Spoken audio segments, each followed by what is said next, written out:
What's up, guys? This is iLearn Academy, and today we're going to be talking about fractions. This is a lesson 1 tutorial for grades 2 to 6.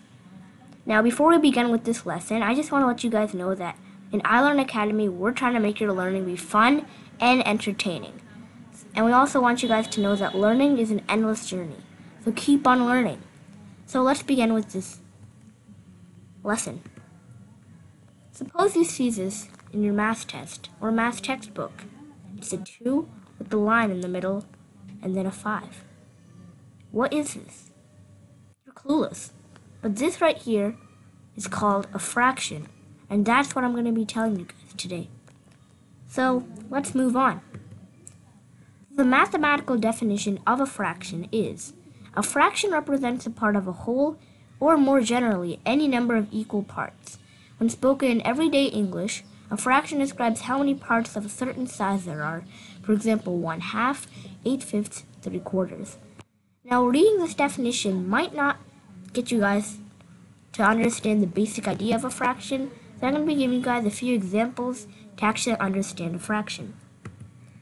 So before we begin, I just want to let you guys know that fractions are always less than 0. They're always part of 1. So if you ever see a fraction that's greater than 1, then it's probably not a fraction. Now I know you've seen mixed fractions, but mixed fractions include a number and then a fraction.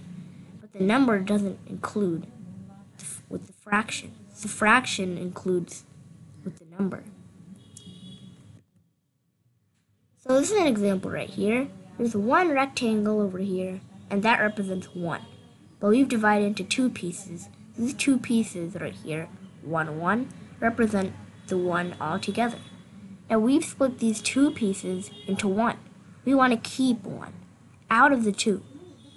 So keeping 1 out of the 2 is called a fraction.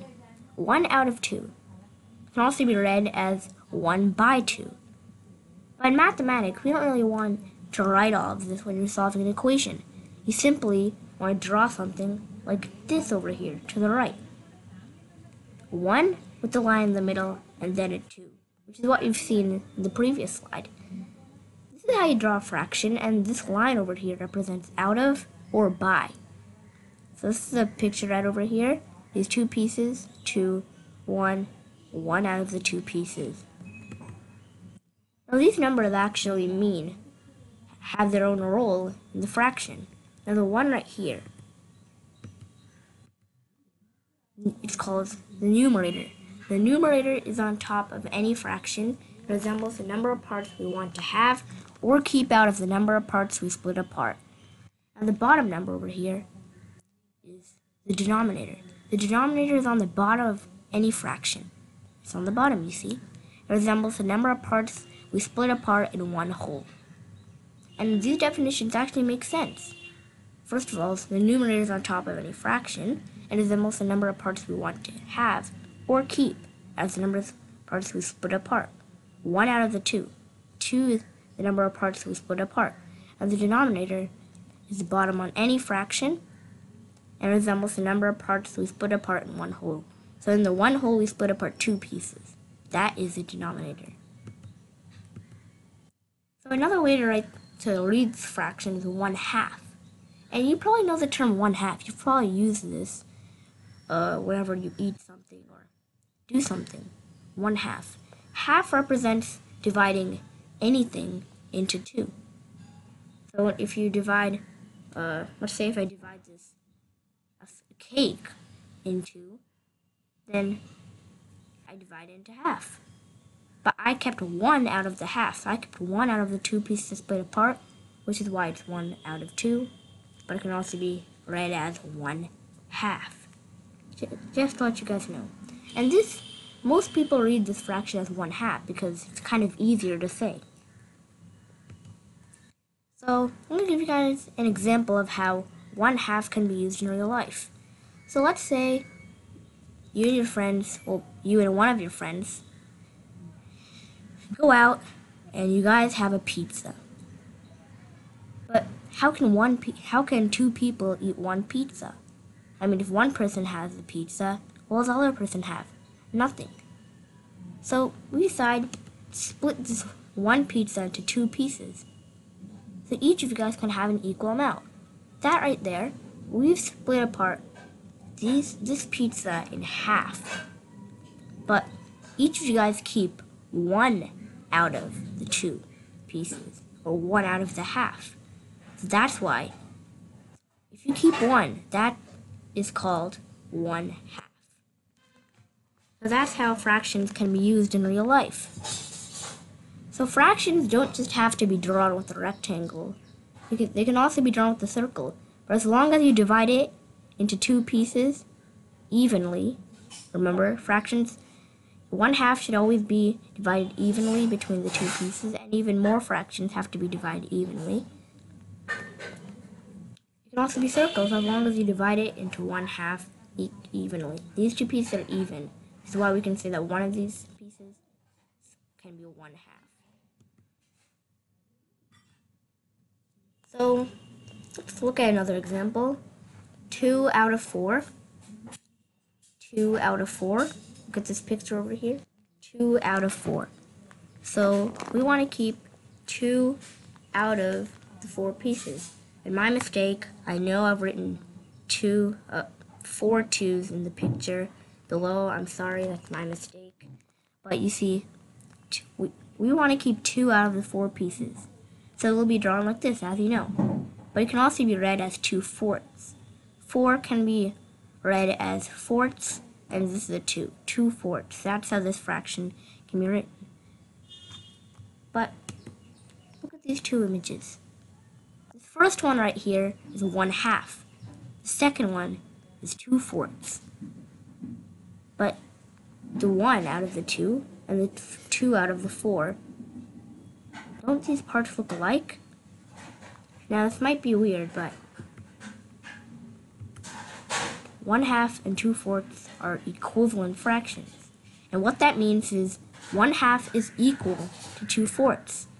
Weird, isn't it? But how? Well, first of all, let's look at the numerator and the numerator of both of the fractions. The numerator of 1/2 is 1. The numerator of 2/4 is 2. So how can we get to 2 from 1? It can either do +1 or times 2. Let's look at these 2 denominators. The denominator of 1/2 is 2. The denominator of 2/4 is 4. So how can we get to 4 from 2? We can also do times 2 again. So that's how these 2 fractions are equivalent. We can do times 2 from each of them to get to the other numerator and denominator. But you can also do inverse operations. To get to 1 from 2, you can do divide by 2. And to get to 2 from 4, you can do divide by 2 as well. So that's how 1/2 and 2/4 can be equivalent to each other. That's approved. I'm just going to show you guys another example. So let's say you have this pizza, and you and 3 of your friends, that makes 4 of you, want the pizza. So you split it into 4ths, as you see. Now let's say if you want to keep 1 of the 4 pieces, that can be 1/4, 1 out of 4, 1/4, or 1/4. 1 is the numerator, 4 is the denominator. And so equivalent fractions. So what can be equivalent to 1/4? Well, let's see. Let's say if you do 1 times 2 and 4 times 2. So 1 times 2 is 2.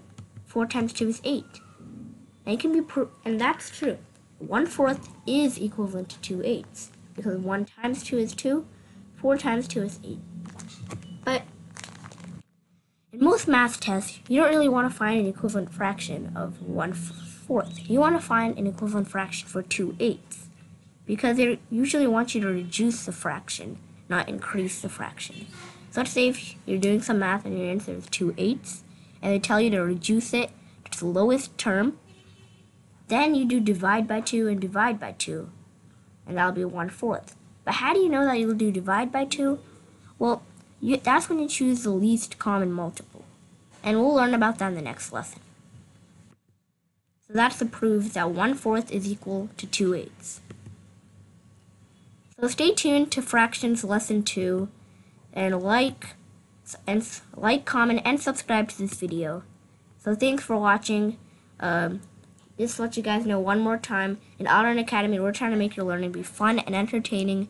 I also want you guys to know the learning is an endless journey, so keep on learning. And follow us in this channel, iLearn.